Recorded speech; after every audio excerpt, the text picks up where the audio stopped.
പെണ്ണ് കയ്യിൽ കിട്ടിയാൽ പിന്നെ പിള്ളേരുടെ മനസ്സപ്പം ഭ്രാന്തായി. ഇപ്പോൾ നമ്മൾ സമാധാനിച്ച് ജീവിക്കും.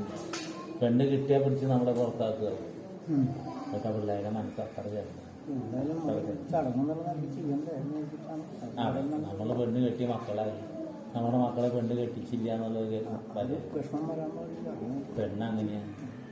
ഇന്നും നോക്കിക്കോളോ, വായയിൽ വലിയ വെച്ച കടിക്കില്ല മകൻ, എല്ലാം കിട്ടി കുടുംബം നോക്കും. പെണ്ണ് കയ്യിൽ വന്നാൽ നമ്മളെ തരുവാക്കി തെരുവിലേക്ക് വീഴ്ച ഉടുപ്പോളാം.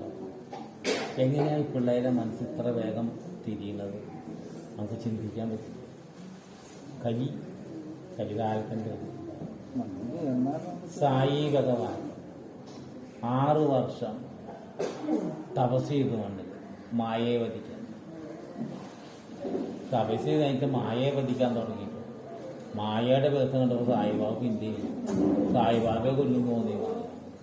ഭഗവാൻ പിന്നെ വധിക്കാനൊന്നും പോയില്ല. അത് പിന്തിരിഞ്ഞു. മായ അത്ര ശക്തി, ആ കർമ്മം കലികാലത്ത്. അവരുടെ മനുഷ്യൻ്റെ മനസ്സ് പെട്ടെന്ന് മായാണ്ടിരിക്കുക. ഭസ്മട്ട വെള്ളം കൊണ്ട് മുഖം കഴുകി ഭസ്മം എടുത്ത് നമ്മൾ നന്നായി